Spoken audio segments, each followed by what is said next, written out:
So guys आज के studio में मैं कंपेयर करने वाला हूँ iQOO Z10 को नथिंग फ़ोन 3A के साथ। तो चले जानते कि आपको इन दोनों फ़ोन में से कौन सा फ़ोन खरीदना चाहिए। तो चले बिना देर के ऑडियो शुरू करते हैं। तो शुरुआत करते हैं हम दोनों फ़ोन के डिस्प्ले से। तो iQOO में हमें 6.77 इंच की 1.5 के क्वाड कर्व 120 हर्ट्ज की एमोलेड पैनल देखने को मिलने वाली है, जिसमें कि हमें 10 बिट और HDR10+ का सपोर्ट है। और ये जो डिस्प्ले है उसमें आपको 1300 निट्स की हाई ब्राइटनेस मोड का सपोर्ट है। जबकि नथिंग की बात करते इस फोन में आपको 6.77 इंच की फुल HD फ्लैट 120 हर्ट्ज की एमोलेड डिस्प्ले देखने को मिलने वाली है। और साथ ही में हमें 10 बिट और HDR10+ का भी सपोर्ट है।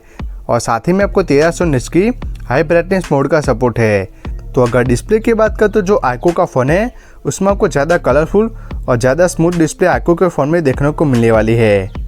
नेक्स्ट अगर परफॉर्मेंस की बात करें तो iQOO में हमें स्नैपड्रैगन 7S Gen 3 प्रोसेसर देखने को मिलता है।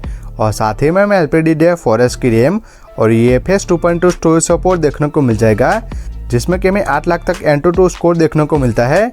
और साथ ही में आप BGMI 60 FPS तक खेल पाएंगे।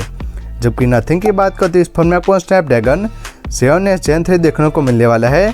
और साथ ही में हमें LPDDR4S की रैम और UFS 2.2 स्टोरेज सपोर्ट देखने को मिल जाता है। और इसमें भी आपको 8 लाख तक AnTuTu स्कोर देखने को मिल जाएगा, लेकिन इस फोन में आप BGMI 90 FPS तक खेल पाएंगे। तो अगर परफॉर्मेंस की बात करें तो जो नथिंग का फ़ोन है उसमें आपको ज़्यादा स्मूथ परफॉर्मेंस देखने को मिलती है। और साथ ही में आप BGMI 90 FPS तक नथिंग के फ़ोन में खेल पाएंगे। नेक्स्ट अगर UI की बात करें तो iQOO में हमें फ्रंटल चॉइस देखने को मिलता है। और साथ ही में हमें 2 साल का मेजर OS अपडेट और 3 साल का सिक्योरिटी OS अपडेट देखने को मिलने वाला है। जबकि फीचर्स की बात करते इस फोन में आपको circle to search, smart cutout, screen translation, AI eraser, AI summary, AI photo enhance और AI रिपेयर जैसे AI फीचर्स देखने को मिलने वाले हैं। जबकि नथिंग की बात करते इस फोन में आपको नथिंग OS देखने को मिलता है। और साथ ही में हमें 3 साल का मेजर OS अपडेट और 6 साल के सिक्योरिटी अपडेट देखने को मिलने वाले हैं। जबकि फीचर्स की बात करते इस फोन में आपको smart cutout, AI unblur, magic eraser, portrait blur और क्रिएट वॉलपेपर जैसे AI फीचर्स देखने को मिलने वाले हैं। तो अगर UI की बात करें तो जो नथिंग का फ़ोन है उसमें आपको ज़्यादा ऑप्टिमाइज UI देखने को मिलती है, लेकिन जो iQOO का फ़ोन है उसमें आपको ज़्यादा AI के फीचर्स देखने को मिलती है। तो अगर आपको ज़्यादा फीचर्स चाहिए तो बेशक आप iQOO की तरफ जा सकते हैं, लेकिन अगर आपको क्लीन और स्मूथ UI चाहिए तो बेशक आप नथिंग की तरफ जा सकते हैं। नेक्स्ट अगर नेटवर्क की बात करें तो iQOO में Wi-Fi 6, Bluetooth 5.2, multiple 5G band और IR ब्लास्टर का सपोर्ट है।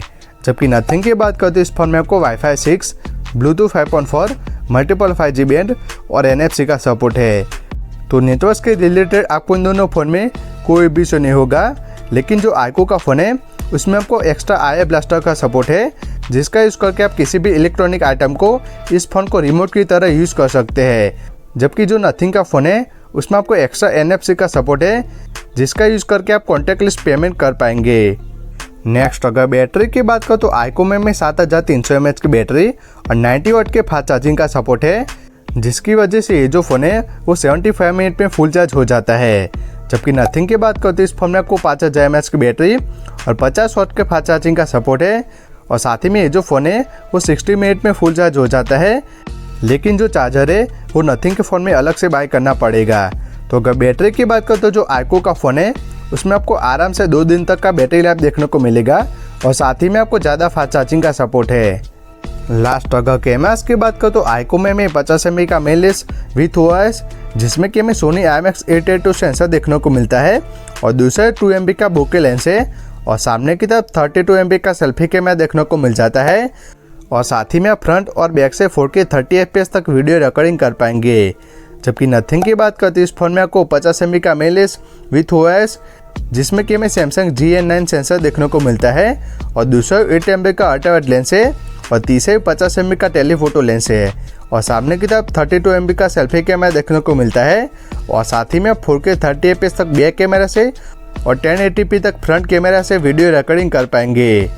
तो अगर कैमरास की बात करें तो जो iQOO का फ़ोन है उसमें आपको कलरफुल फोटोज़ देखने को मिलती है, लेकिन जो नथिंग का फ़ोन है उसमें आपको नेचुरल फोटोज़ देखने को मिलती है। और साथ ही में जो नथिंग का फ़ोन है उसमें आपको एक्स्ट्रा अल्ट्रा वाइड लेंस का सपोर्ट है, जिसमें कि आप वाइड फोटोज़ निकाल पाएंगे। बाकी अगर वीडियोस की बात करते हो जो iQOO का फ़ोन है उसमें आप 4K 30 fps तक बैक और रियर से नथिंग के मुकाबले बेटर वीडियोस निकाल पाएंगे।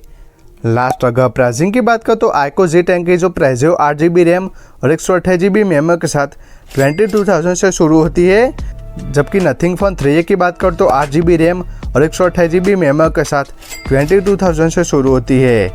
तो अगर ओवरऑल बात करें तो मेरे हिसाब से जो आईको का फ़ोन है उसमें आपको better display, better battery life और साथ ही में आपको बेटर कैमरा सेटअप देखने को मिलने वाला है। लेकिन जो नथिंग का फ़ोन है उसमें आपको स्मूथ यूआई एक्सपीरियंस और साथ ही में आपको बेटर गेमिंग देखने को मिलती है। तो मेरे हिसाब से ये जो दोनों फ़ोन है वो काफ़ी अच्छी वैल्यू प्रोवाइड करते हैं। तो अगर ओवरऑल बात करें तो मेरे हिसाब से आप अपने रिक्वायरमेंट के हिसाब से आप इन दोनों फ़ोन में से कोई भी एक फ़ोन खरीद सकते हैं। तो कैसी लगे वीडियो कमेंट्स करके ज़रूर बताएं।